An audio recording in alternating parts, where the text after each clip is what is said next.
नाज़रीन अस्सलाम वालेकुम वरहमतुल्लाहि वबरकातुह।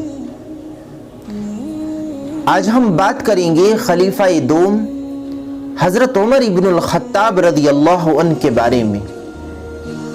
आपकी ज़िंदगी जिन औसाफ व कमालात की हामिल है, उसकी नज़ीर आपको पूरी दुनिया की तारीख़ में कहीं नज़र ना आएगी।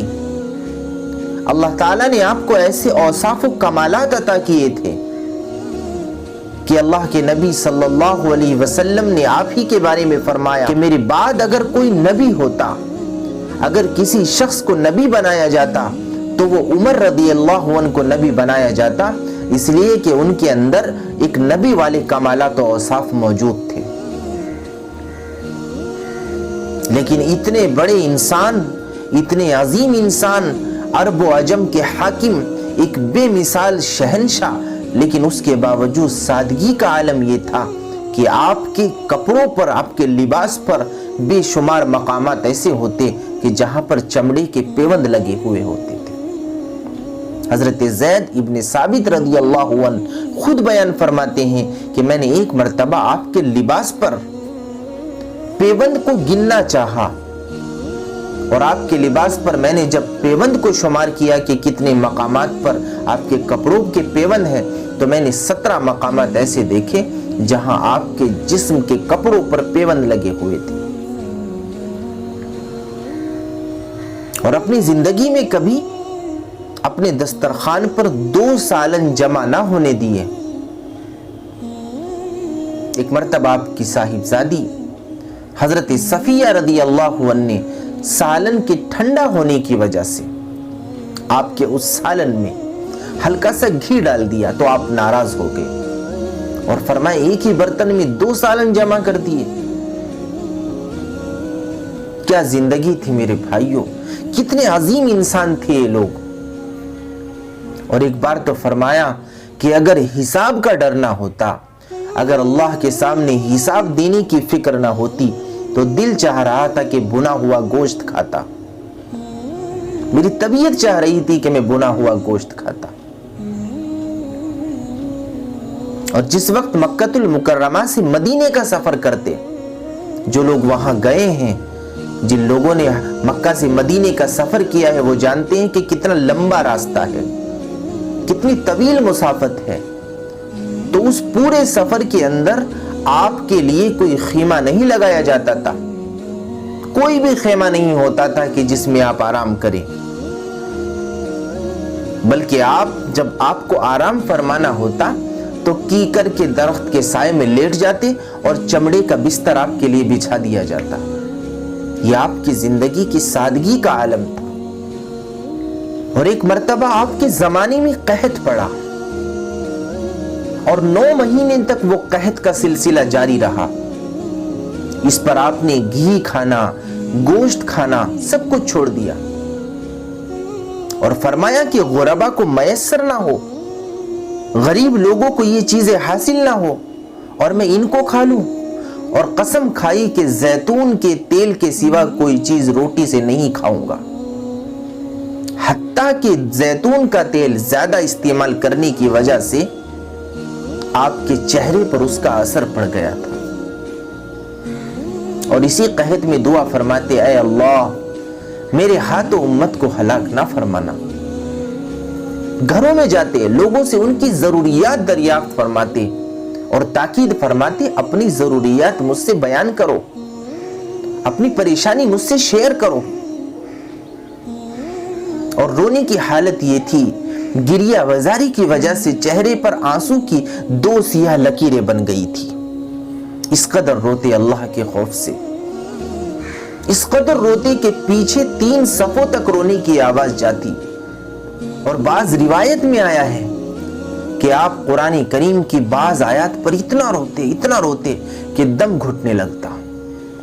उस बाज मर्तबा तो गिर जाया करते थे और फरमाते, काश में बजाय आदमी होने की एक बकरा होता, मुझे ज़िबा करके खा लिया जाता। कभी कभी एक तिनका हाथ में लेकर फरमाते, काश में ये तिनका होता اور کبھی فرماتے کاش میری ماں نے مجھ کو جنا ہی نہ ہوتا۔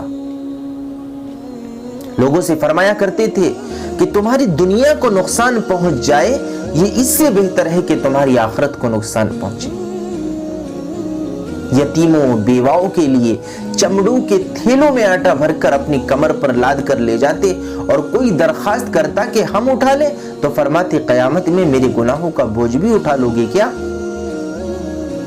کیا تم قیامت میں میرے گناہوں کا بوجھ اٹھا سکتے ہو؟ اگر نہیں اٹھا سکتے تو مجھے اٹھانے دو۔ آپ کا مشہور مقولہ تھا کہ کاش میں دنیا سے ایسی حالت میں جاؤں کہ وہاں نہ مجھے کوئی اجر ملے اور نہ مجھے مجھ سے کوئی مطالبہ ہو۔ شروعات میں مزاج میں بہت سختی تھی، کڑک مزاج تھا۔ اس کا نتیجہ یہ تھا کہ ابتدائی خلافت فاروقی میں لوگوں نے گھروں سے نکلنا چھوڑ دیا تھا۔ ایسا روب اور دبدبا اور ڈر لوگوں میں دل میں بیٹھ گیا تھا کہ لوگوں نے گھر سے نکلنا ہی بند کر دیا تھا۔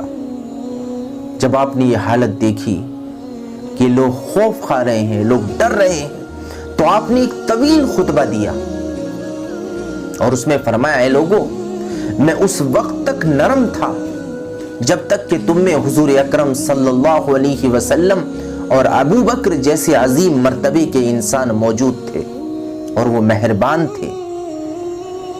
میری سختی ان کی نرمی دونوں مل کر اعتدال پیدا کرتے تھے، درمیانی حالت کو پیدا کرتے تھے۔ مگر اب میں تم پر تشدد اور سختی نہ کروں گا، بلکہ میری سختی صرف ظالموں کے لیے ہے۔ اے لوگوں، اگر میں نبی اکرم صلی اللہ علیہ وسلم کی سنت اور ابو بکر کی سیرت کے خلاف تمہیں کوئی کام کرنے کا حکم دو تو تم کیا کرو گے؟ جب کئی مرتبہ یہ جملہ ارشاد فرمایا تو ایک آدمی تلوار لے کر کھڑا ہوا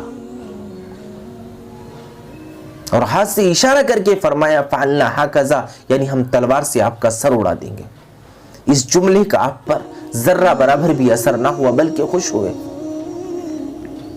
جب ملک شام گئے تو بوسیدہ لباس آپ کے جسم مبارک پر تھا، جس میں کئی پیوند لگے ہوئے تھے۔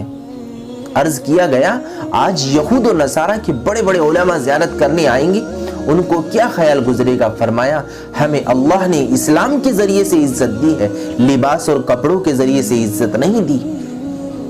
کتنی جامع بات فرمائی، یعنی لباس اور کپڑوں سے عزتیں نہیں ملا کرتی، عزتیں ملتی ہیں اسلام سے، تقوی سے، طہارت سے، بزرگی سے۔ میرے بھائیوں، ایسے ہی بے شمار واقعات ہیں آپ کے زہد کے، آپ کے اللہ کے ساتھ، اللہ کے سامنے خوف کے اور اس کی قدرت کاملہ پر ایمان کے، ورنہ جنت کی بشارت حضور کی زبان سے مبارک سے پہلے ہی سن چکے تھے، لیکن اس کے باوجود اس قدر اللہ کا ڈر تھا، اس قدر اللہ کا خوف تھا کہ حضرت حذیفہ سے فرماتے حذیفہ تمہیں اللہ کے رسول نے منافقین کے نام بتائے ہیں، کہیں میرا نام تو ان میں نہیں؟